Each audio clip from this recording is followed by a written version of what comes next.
Bonjour à toutes et tous et bienvenue dans le podcast de l'IWEPS, l'Institut Wallon de l'évaluation, de la prospective et de la statistique. À la présentation, Aurélie Hendrix et à la technique, Laurent Verly. Aujourd'hui, on va parler d'un sujet qui peut faire rêver, mais aussi un peu peur, l'intelligence artificielle. Alors, on la voit partout, dans les médias, dans nos smartphones, au travail. On nous promet des gains de productivité énormes, mais on entend aussi parler de métiers menacés, d'inégalités, de risques éthiques ou écologiques. Alors concrètement, qu'est-ce que l'IA change pour l'économie, pour l'emploi et en particulier pour les emplois en Wallonie ? Pour y voir plus clair, l'IWEPS vient de publier un nouveau cahier de prospective, le numéro 11, intitulé « Les effets potentiels de l'intelligence artificielle entre promesses et défis ». Focus sur les emplois wallons exposés à l'IA. Et c'est l'auteur de ce rapport que nous recevons aujourd'hui. Bonjour Frédéric Verskuren. Bonjour. Alors, vous êtes chercheur à l'IWEPS et vous signez cette publication. Pourquoi avoir consacré ce cahier de prospective à l'intelligence artificielle maintenant, Frédéric ? Alors, nous avons voulu consacrer un cahier de prospective à l'intelligence artificielle parce que c'est un sujet d'actualité qui est au cœur de débats très contrastés. D'un côté, certains annoncent des transformations majeures du travail, voire des pertes d'emplois massives à cause de l'automatisation intelligente. De l'autre, on met en avant l'idée d'un travailleur augmenté. L'IA deviendrait ainsi plutôt un outil permettant d'améliorer la productivité, d'assister les travailleurs et de faciliter l'innovation. Face à ces défis opposés, il nous a semblé donc important de prendre du recul et d'objectiver ces débats. Quels sont les effets à attendre de l'IA, principalement sur l'économie, l'emploi et les compétences ? Et justement, une démarche de type prospective consiste à prendre cette distance nécessaire par rapport à l'actualité immédiate. L'objectif n'est pas du tout de prédire l'avenir, mais plutôt d'analyser les tendances, les incertitudes et les différents scénarios possibles, afin d'éclairer les choix collectifs. Quand on parle d'intelligence artificielle, on ne parle pas toujours de la même chose. Si vous deviez l'expliquer à quelqu'un qui n'y connaît rien, vous diriez quoi ? En termes simples, je dirais que l'intelligence artificielle désigne l'ensemble des technologies qui permettent aux machines d'apprendre à partir d'un très grand nombre de données, ce qui leur permet de réaliser des tâches qui nécessitaient jusque-là l'intelligence humaine. Aujourd'hui, la plupart des systèmes d'IA sont ce qu'on appelle des intelligences artificielles faibles. Elles sont très performantes dans une tâche bien précise, mais elles ne possèdent pas une intelligence générale comme un humain. L'intelligence artificielle forte est par contre capable de raisonner dans tous les domaines. Mais soyons clairs, cette forme d'intelligence artificielle reste pour l'instant une hypothèse théorique. Par contre, la grande nouveauté récente, c'est l'IA générative, qui peut produire du contenu, du texte, des images ou du code, ce qui étend l'IA à des tâches cognitives complexes. Oui, ça, ce sont les chatbots dont on entend régulièrement parler, comme ChatGPT par exemple. Alors, on entend souvent que l'IA est une technologie d'usage général, un peu comme l'électricité ou Internet. Concrètement, ça veut dire quoi et pourquoi c'est important pour comprendre son impact économique ? Oui, on parle en effet d'une technologie d'usage général, comme ce fut le cas dans le passé avec l'électricité ou avec l'Internet. Cela signifie que l'intelligence artificielle n'est pas limitée à un seul secteur. Elle pourrait être utilisée dans un très grand nombre d'activités. Et c'est la raison pour laquelle les économistes s'y intéressent autant, parce que son impact potentiel dépasse largement celui d'une technologie classique. En améliorant l'efficacité des processus, en augmentant les capacités d'analyse des travailleurs et en permettant le développement de nouveaux produits ou de services, l'IA pourrait devenir un moteur important de productivité et de croissance économique dans les années à venir. Dans le rapport, vous donnez des exemples concrets d'usage de l'IA en finance, industrie, santé, services ou enseignement. Si vous deviez garder 2 ou 3 exemples parlants pour le grand public, lesquels citeriez-vous et pour montrer que l'IA est déjà là dans notre quotidien professionnel ? Alors, dans la finance, par exemple, les systèmes d'intelligence artificielle analysent d'énormes volumes de données pour détecter des fraudes ou des transactions suspectes beaucoup plus rapidement qu'un humain. Cela permet aux banques d'améliorer la gestion des risques et la sécurité des opérations. Dans l'industrie, l'IA est aussi utilisée pour optimaliser les chaînes de production. En analysant en temps réel les données des machines, elle peut anticiper certaines pannes ou améliorer l'organisation de la production, ce qui permet aux entreprises de gagner en efficacité et de réduire leurs coûts.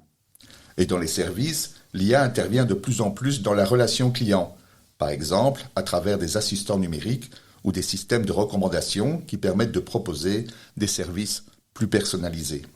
Cela montre bien que l'IA n'est plus seulement une technologie du futur. Elle est déjà intégrée dans de nombreuses activités économiques. Dans votre étude, vous parlez des emplois exposés à l'IA. Donc, vous insistez bien sur un point important. Vous ne faites pas une liste de métiers condamnés. Vous parlez plutôt de compétences et de tâches. Comment avez-vous procédé en termes simples pour déterminer quelles étaient ces compétences et ces tâches ? Oui, c'est une question importante qu'il faut en effet préciser. Dans notre étude, nous ne cherchons pas à établir une liste de métiers qui seraient condamnés par l'intelligence artificielle. L'idée est plutôt d'apprendre et de comprendre quelles tâches et quelles compétences à l'intérieur des métiers peuvent être réalisées, assistées ou transformées par l'IA. En effet, un métier n'est jamais une seule activité. Il est composé de nombreuses tâches différentes, dont certaines peuvent être automatisées ou facilitées par la technologie, tandis que d'autres restent très humaines. Dans cette perspective, un emploi exposé à l'IA ne signifie pas du tout qu'il va disparaître, mais plutôt qu'une partie des tâches qui le composent pourrait être réalisée ou assistée par des systèmes d'intelligence artificielle. Dans ce contexte, on aboutit à une vision beaucoup plus nuancée des choses. Dans la plupart des cas, les métiers ne disparaissent pas complètement, mais ils évoluent et se transforment, parce que certaines tâches changent ou sont réalisées différemment. Vous vous appuyez sur des travaux de chercheurs américains qui ont développé une méthode pour relier les progrès de l'IA à des aptitudes humaines. Est-ce que vous pouvez vulgariser cette démarche ? Comment on passe finalement de performances techniques de l'IA à des métiers bien concrets ?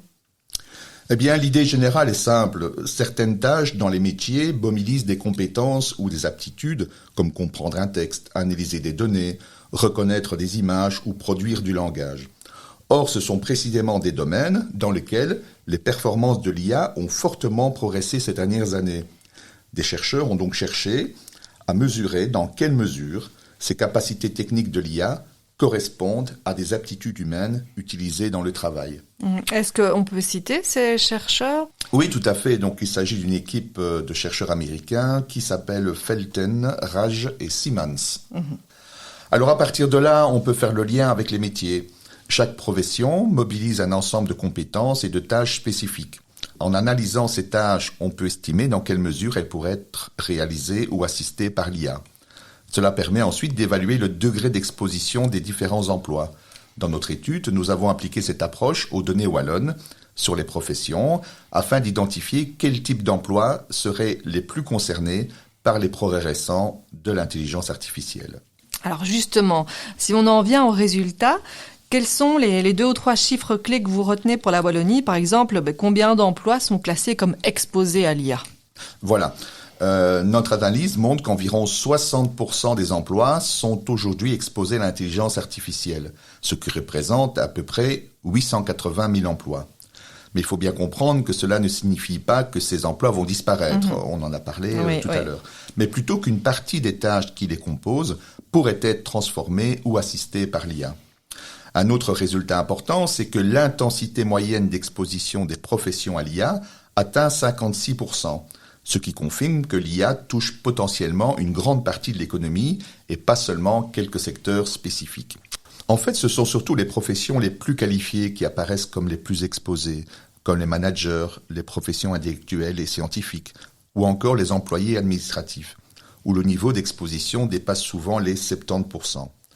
Cela s'explique par le fait que ces métiers comportent beaucoup de tâches cognitives, comme analyser de l'information, rédiger des documents ou traiter des données, qui sont précisément des domaines où l'IA progresse rapidement.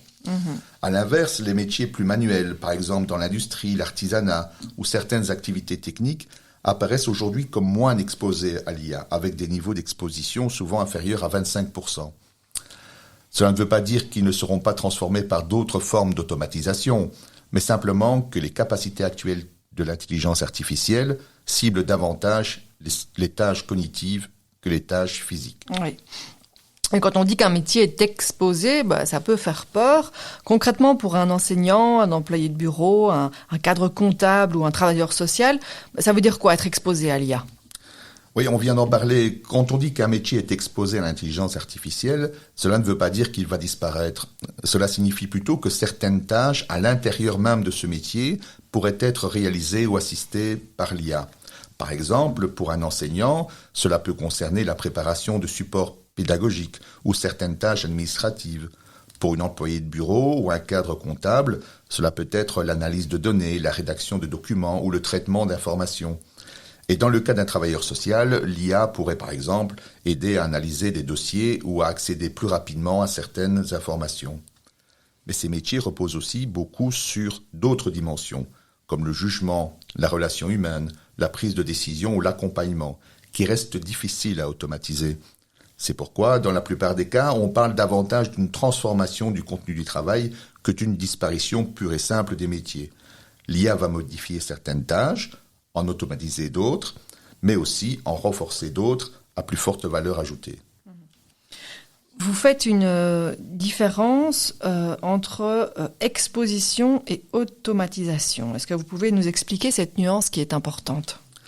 Oui, la distinction entre exposition et automatisation est effectivement importante. L'exposition signifie simplement que l'IA peut intervenir dans certaines tâches d'un métier, par exemple aider à analyser des données, etc. On en a parlé. Mais cela ne veut pas dire que la tâche sera entièrement automatisée ni que le travailleur sera remplacé. Dans beaucoup de situations, l'IA agit plutôt comme un outil qui complète le travail humain. Elle peut faire gagner du temps sur certaines tâches répétitives ou faciliter l'accès à l'information, ce qui permet aux travailleurs de se concentrer davantage sur les activités qui demandent du jugement, de la créativité ou une interaction humaine. C'est pour cela que les recherches montrent que l'impact de l'IA passe souvent par une transformation des tâches et des compétences plutôt que par une automatisation complète des emplois. On entend beaucoup que l'IA va booster la productivité et donc la croissance. Dans le rapport, vous parlez aussi d'un paradoxe de productivité. On ne voit pas encore ces gains dans les chiffres macroéconomiques. Comment est-ce que vous expliquez ce décalage ? Oui, l'intelligence artificielle est souvent présentée comme un moteur potentiel de productivité, parce qu'elle permet d'automatiser certaines tâches, d'améliorer l'analyse des données ou d'optimiser le processus dans les entreprises. En théorie, cela peut réduire les coûts de production, améliorer l'efficacité du travail et favoriser l'innovation, par exemple en facilitant le développement de nouveaux produits ou de nouveaux services. Mais au niveau macroéconomique, ces gains ne sont pas encore clairement visibles dans les statistiques de productivité. C'est ce que les économistes appellent le paradoxe de productivité. Et une des explications de ce paradoxe est que l'adoption de ces technologies prend du temps. Les entreprises doivent adapter leurs organisations, investir, former les travailleurs, repenser leurs processus. Les bénéfices peuvent aussi être concentrés dans certaines entreprises ou certains secteurs, ce qui limite leur diffusion à l'ensemble de l'économie. Enfin, il faut aussi rappeler que nous manquons un peu de recul. L'IA est une technologie relativement récente dans son déploiement à grande échelle et ses effets sur la productivité pourraient apparaître plus clairement dans les années à venir. Ainsi, il a fallu 20 ans pour que l'électricité soit généralisée dans l'économie et dans l'ensemble de la société. À l'échelle des individus, vous citez des études où l'IA permet d'aider des développeurs, des rédacteurs, des employés de call center à travailler plus vite et parfois mieux. Est-ce que ça veut dire que le vrai impact commence d'abord au niveau micro, dans les tâches, avant d'apparaître dans les chiffres globaux ? C'est effectivement ce que suggèrent plusieurs études récentes. On observe déjà, à l'échelle des individus ou des équipes, que l'intelligence artificielle peut améliorer la performance dans certaines tâches.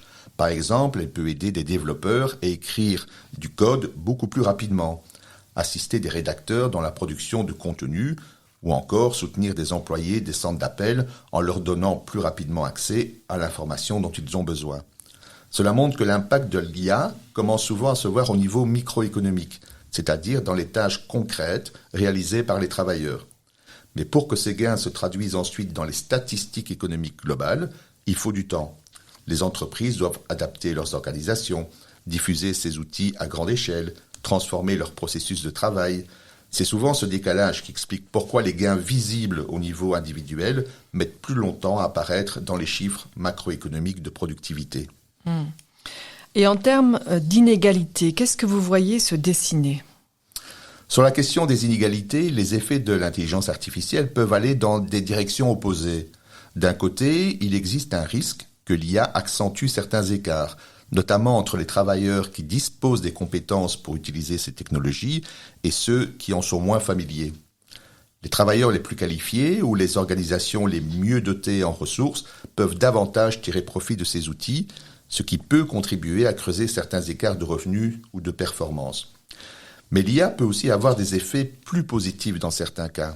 Par exemple, en donnant accès plus facilement à de l'information, à des outils d'analyse ou à une assistante dans certaines tâches, elle peut aider certains travailleurs à améliorer leur performance ou à monter en compétences.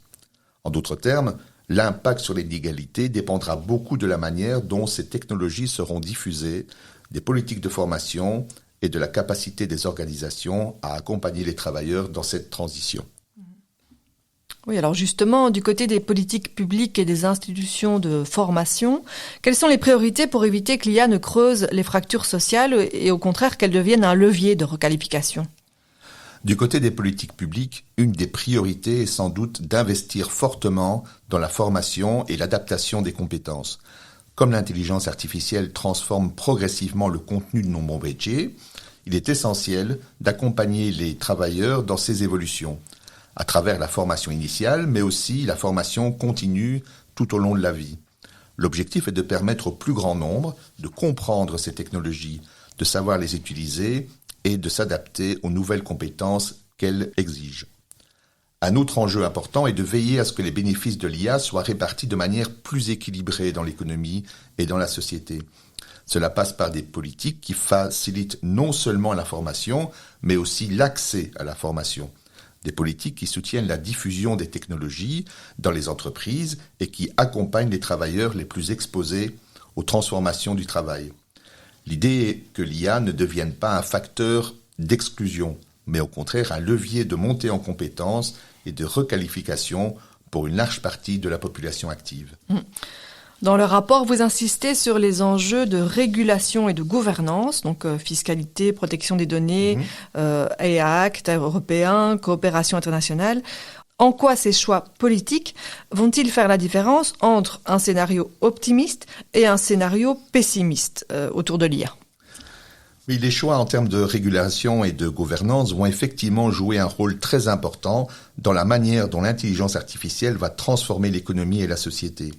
Les pouvoirs publics doivent trouver un équilibre entre deux objectifs, soutenir l'innovation et le développement de ces technologies, tout en encadrant les risques liés à leur utilisation.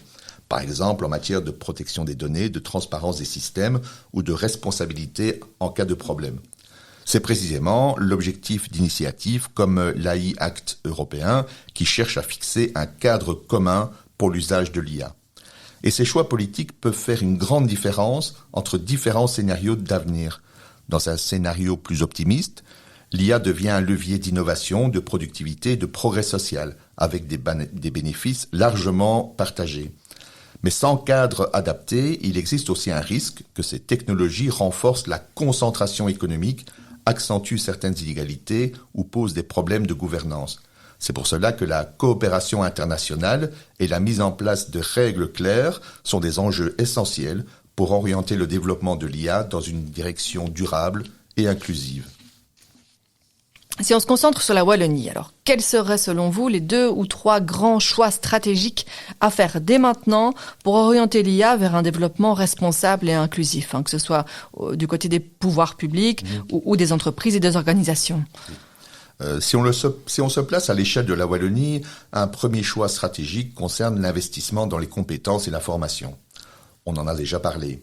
Comme l'intelligence artificielle transforme progressivement les tâches dans de nombreux métiers, il est essentiel de renforcer la formation initiale et surtout la formation continue, afin de permettre aux travailleurs et aux entreprises de s'approprier ces technologies et de s'adapter aux nouvelles compétences qu'elles impliquent. L'enjeu est d'éviter que certains groupes de travailleurs ne restent à l'écart de ces transformations. Un deuxième axe important concerne la diffusion de l'IA dans l'économie régionale, notamment dans les PME et les organisations publiques. Les gains de productivité liés à ces technologies risquent sinon de rester concentrés dans un petit nombre d'entreprises déjà très avancées technologiquement. Des politiques d'accompagnement, de soutien à l'innovation et de partage des connaissances peuvent aider à élargir l'accès à ces outils et à leurs bénéfices. Enfin, du côté des entreprises et des organisations, un enjeu clé sera la manière dont l'IA est intégrée dans le travail. Les transformations ne sont pas seulement technologiques, elles impliquent aussi des changements organisationnels, des investissements dans les compétences et un dialogue avec les travailleurs. C'est souvent cette capacité d'adaptation qui détermine si l'IA va devenir un levier d'amélioration du travail et de la productivité, ou au contraire une source de tension et d'inégalité. Le sous-titre de votre cahier, c'est entre promesses et défis. Alors à titre personnel, vous êtes plutôt enthousiaste, inquiet ou les deux à la fois face au développement de l'IA et qu'est-ce qui guide votre regard de prospectiviste sur ce sujet ? Oui, ce sous-titre entre promesses et défis reflète effectivement assez bien ma position. L'intelligence artificielle offre des perspectives très intéressantes. Elle peut améliorer la productivité, faciliter l'analyse de l'information, soutenir l'innovation et transformer de nombreux secteurs de l'économie. Mais en même temps, elle soulève aussi des questions importantes concernant l'emploi, les inégalités, la concentration économique ou encore les enjeux de gouvernance et de régulation. Nous venons d'en parler. Alors en tant que prospectiviste, mon regard consiste précisément à essayer de dépasser les visions un peu trop optimistes ou pessimistes. Les technologies ne déterminent pas à elles seules l'avenir. Leur impact dépend beaucoup des choix économiques, sociaux et politiques que nous faisons collectivement. L'enjeu est donc de comprendre ces transformations pour pouvoir orienter le développement de l'IA dans une direction qui maximise ses bénéfices tout en limitant ses risques. Si vous deviez résumer en une phrase ce que vous aimeriez que les auditeurs retiennent de ce rapport, ce serait quoi ? En une seule phrase, je dirais que l'intelligence artificielle ne va probablement pas remplacer et manger les emplois. Elle va surtout transformer de nombreuses tâches et compétences. Et l'enjeu essentiel, ce sera d'accompagner cette transition pour que ses bénéfices économiques et sociaux soient largement partagés par tous et pour tous. Merci beaucoup Frédéric Verskeren d'avoir pris le temps de nous éclairer sur ces enjeux complexes mais ô combien importants de l'intelligence artificielle pour l'économie et l'emploi en Wallonie. Pour celles et ceux qui souhaitent aller plus loin, le rapport dont nous avons parlé aujourd'hui est disponible gratuitement sur le site de l'IWEPS dans la rubrique Publications. Merci à vous qui nous avez écoutés. N'hésitez pas à partager cet épisode autour de vous et à découvrir les autres podcasts de l'IWEPS. À très bientôt pour un prochain numéro.